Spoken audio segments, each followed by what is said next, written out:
ওয়াল আসর সময়ের কসম ইন্নাল ইনসানা লাফি খুসর ধ্বংস হবে নিশ্চিত কোনো সন্দেহ নাই আল্লাহ কসম করে কয় সময়ের কসম যারা সময়ের মূল্য দিলি না তোরা ধ্বংস 100%। যুবক ভাই ব্যবসা করেন অসুবিধা নাই গো, ব্যবসা করেন কোনো অসুবিধা নাই।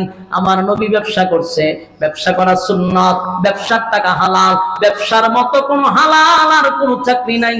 যতই সবচেয়ে বেশি আকর্ষণ হলো ব্যবসা, নবী ব্যবসা করছে, সাহাবায়ে কেরাম ব্যবসা করছে, অসুবিধা নাই। কিন্তু যখন মসজিদে আজান হয় দোকান বন্ধ করে মসজিদে চলে যাবেন। যুবক ভাইয়েরা, আমরা আজানটা দিলে পরে ব্যবসার জমজমায়া উঠে, ঠিক নেই না? এই সময় শয়তান কাস্টমারের রাস্তাতে দৌড়া। আপনার বুঝতে হবে আমার পরীক্ষা, আমার উপরে পরীক্ষা চলতেছে। আজান দিবে দৌড়াইয়া মসজিদে চলে যাবেন, ব্যবসার সময় ব্যবসা করবেন, হালাল রোজগার, সন্দেহ নাই। যুবক ভাইয়েরা, আর না হয় হাসরের মাঠে সেদিন জাহান্নামীরা নিজেই বলবে ক্বালু লাম নাকু মিনাল মুসাল্লিন। আল্লাহ নিজেই বলবে, জাহান্নামীরা তখন বলবে, জাহান্নামীরা নিজেই কইব যে আমরা কেন জাহান্নামে আসছি জানোনি? কোন কারণে জাহান্নামে আসছি জানো? জান্নাতীরা কয় জানতাম। তুই কেন আইছস? জান্নাতীরা জাহান্নামীদেরকে জিগায় কেন জাহান্নামে আইছো তাকে ক। জাহান্নামীরা বলবে আমরা জাহান্নামে আসছি প্রথম নাম্বার কারণটা ক্বালু লাম নাকু মিনাল মুসাল্লিন।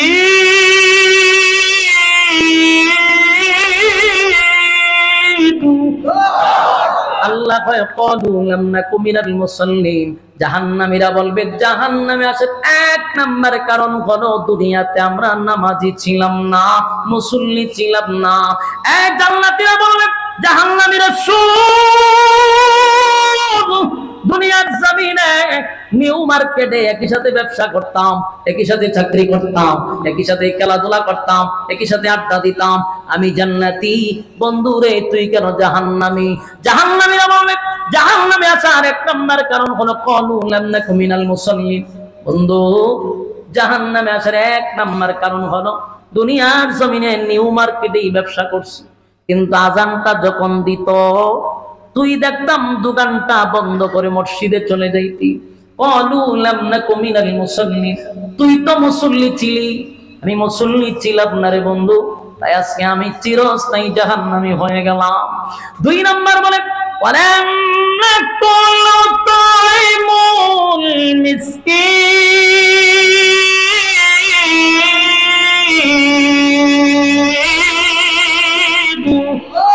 দুই নাম্বার হলো ওয়ালাম নাকু নুতঈমুল মিসকিন। দুই নাম্বার হলো দুনিয়ার জমিন আমরা এতিমদের খাবার দিতাম না, এতিমদেরকে খাবার দিতাম না, অসহায়দেরকে খাবার দিতাম না। যুবক ভাইরা, প্রতিটা কথা এখন দিলে লাগাত, বয়ান তো ছেড়ে দিব, কিন্তু কি নিয়ে যাইবেন? আপনাদের হাতে পায়ে ধরে বলি, একটা কথাও আমি আননেসেসারি বলি নাই, ফাউল কোনো কথা আপনাদের সামনে উপস্থাপন করি নাই। দুইটা পায়ে ধরে বলি, কথাগুলো একটু ফলো করেন। জাহান্নামীরা বলতে থাকবে আমরা জাহান্নামে আসছি প্রধান কারণটা হলো দুনিয়াতে মুসল্লি ছিলাম না। আপনাদের নিউ মার্কেটে মসজিদ আছে না? সোনার মসজিদ আছে, মাঝে মধ্যে আমি কিন্তু আসি। আর নিউ মার্কেট তো খামো লাগে, ঠিক নেই? মার্কেটে কদিন পরে আমিও আসি, কেন মসজিদ একটা আমি জানি এর নজর করছি। তাহলে এই ব্যবসায়ী যারা সেটার জন্য কত একটা সুবিধা, কথা হয় না? কত চমৎকার সুবিধা। আজান দিছে ব্যবসা বন্ধ, জামগা মসজিদে শেষ। এই কিছু সময়ের জন্য কি ব্যবসা লাল বাতি জ্বলবো? বরং আপনার বরকত বাড়বে। আপনি একটু মাথা খেলায় দেখেন তো, যারা 5 ওয়াক্ত নামাজি ব্যবসা করে আপনারা নিউ মার্কেটে, আর আপনি 1 ওয়াক্ত নামাজ পড়েন না, আপনি কি এর চেয়ে বেশি লাভবান হয়ে গেছেন? না, আমি সব মিলাই দেখেন আমরা তো সুখী আছে, আমরা চেয়ে ভালো আছে। যদিও দেখা যায় বাহ্যিক চোখ দিয়ে আপনি এতে একটু উপরে আছেন, কিন্তু বিতর্কত আপনি শান্তিতে নাই, সে শান্তিতে আছে। বাস্তব না বাস্তব? এত সুন্দর মসজিদ যেহেতু পাশে আছে, আজান দিছে মাগার ব্যবসার লাল বাতি জ্বলো, আমি মসজিদে যাই। পারবেন নি? এটা তাইলে মাহফিল করানোটা সার্থক হবে, আমার কথা বলাটাও সার্থক হবে। আর যদি ওয়াজ শুননা গেলাম পরের দিন শেষ, ভুলে গেছে। আমার যুবক ভাইরা, জাহান্নামীরা বলবে জাহান্নামে আসছি, এক নাম্বার কারণ হলো ক্বালু লাম নাকু মিনাল মুসাল্লিন, নামাজি ছিলাম না। দুই নাম্বার ওয়ালাম নাকু নুতঈমুল মিসকিন, দুই নাম্বার হলো ওয়ালাম নাকু নুতঈমুল মিসকিন, দুনিয়ার জমিনে ইতিম মিসকিন অসহায়দেরকে খাবার দিতাম না। আমার নিউ মার্কেটের অনেক বায়ার আছে, কোটি কোটি কোটি কোটি টাকার মালিক আছে না? না, টাকা টাকা টাকা, এত টাকা কামাইছে, কিভাবে খরচ করবে জানেই না, এত টাকা কামাইছে। হায় রে, অথচ তার বাড়ির পাশের মানুষটা না খাইয়া ঘুমাইল, খবর নিল না। কিয়ামতের কঠিন ময়দানে জাহান্নামীরা বলবে ওয়ালাম নাকু নুতঈমুল মিসকিন, দুনিয়ার জমিনে আমি ভালো খাবার খাইয়া পেট ফুলাইয়া ঘুমাইছিলাম, আমার পাশের প্লাটের মানুষটা না খাইয়া ঘুমাইল, এই জন্য আল্লাহ আমার জবাব দিবার জন্য দাঁড় করাইছে। জাহান্নামে আসছে দুই নাম্বার কারণ হলো রে, এতিম মিসকিনদেরকে খাবার দিতাম না, অসহায়দের পাশে দাঁড়াইতাম না। এটা হলো জাহান্নামে আসার কয় নাম্বার কারণ। এক, বরং এতিমের মাল মাইরা খাইতাম, এতিমের নামে যা বরাদ্দ হইতো তাও খাইতাম, দিছে তো না উল্টা খাইতো, কথা কয় না? দি এমন খাওয়া খাইল রে, বাংলাদেশের মানুষ যে খাওয়াই না, পৃথিবীর কোন দেশ এইভাবে খায় না। পৃথিবীর মানুষ খাইতে গেলেও খাওয়ার মধ্যে তাদের একটা রুচি আছে, বাংলাদেশের রুচির মধ্যে কুকুরে প্রস্রাব করছে। খাইতে খাইতে আমি এমন শুনছি বাথরুম সুদ্ধা খাইয়া লাইছে। আপনারা মনে হচ্ছে মস্কারি করছে, মস্কারি না, বাস্তবে বাথরুম খাইছে। সরকার দিছে 3টা লেফটিন অসহায় গরিব বিধবা মহিলাদেরকে, এই 3 লেফটিন পায় না গ্রামের বেরিয়ে। মহিলা চেয়ারম্যানের কাছে গিয়া বলে কেউ সবাই দিলে লেফটিন, বলে আমার 3 লেফটিন গেল গো। এটা তো লেখা আছে কি হই এই বছর না পরের বছর। তার মানে এই মহিলার নামে যে 3 লেফটিন আসিল, এর ফ্যামিলির জন্য 3টা লেফটিন আছে সরকারের বরাদ্দ। লেফটিন খাইলিছে চেয়ারম্যান না, খাইলিছে চেয়ারম্যান না আর মেম্বাররা মিল্লা। চিন্তা করেন রুচির মধ্যে কুকুরে কি পরিমাণ প্রস্রাব করলে লেফটিনও খায়।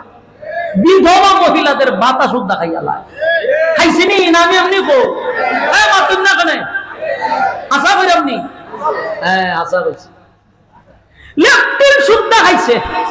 খাঙ্গের ঘরের খাং আর কত খাইতে খাইতে খাইতে লেফটিন খাইলিছে, বাথরুম খাইলিছে। বিধবা মহিলারা খাইলিছে, গম খাইছে, সুরের গরু সুর খাইতে খাইতে বড় লোকেরটা খাই, বিধবা মহিলাটা খাই না। না আমি এমনি বলতেছি না, বাস্তব হয়েছে রকম। বলুন জাহান্নামে যাবে, এটা কয় নম্বর কারণ? 2 নম্বর কারণ। খাইছো তো গম ডাল তেল, জনমের খাওয়ান খাইছো, খাইয়া হজম করছো, কিন্তু হাসরের মাঠে উগলায়া ছাড়তে হবে, উগলায়া ছেড়ে দিতে হবে। আরে না, আরেকজনের হক মাইরা খাইছো, তুমি আরেকজনের হক মারবা। আল্লাহর কসম, মক্কায় গিয়া 10 বার হজ করলেও, মদিনায় গিয়া 50 বার জিয়ারত করলেও, মক্কার ইমাম দিয়া দোয়া করাইলেও কাম হবে না। আপনি মনে করছেন যে আমি তো তসবিহ দিলে 100 বার সুমা দিয়া খতম করি, তসবিহ করি, মক্কায় গিয়া নাম পালাইছি হাজী সাহেব, কিন্তু কি পরিমাণ হাজী যে এটা বলি যাবে। বলুন যদি মানুষের হক মাইরা খাইয়া থাকেন, মক্কায় গিয়া খফালা দাগ ফলাইলে 4 পয়সার কোনো কাজ আসবে? ওই মাতুন না খেতার লাগে। আমার কথা বুঝেননি আপনারা, সব বনাশ করে লিছি। ওই যে ভাই ভাষায় পড়ছে আঞ্চলিকতা, এর লিগে তুই এরা কথা কয় না কেন? হ্যাঁ আমার কথা বুঝেন, আওয়াজ দিন না কেন? জাহান্নামে যাবে, এটা কয় নাম্বার কারণ? 2 নাম্বার। কি করলে?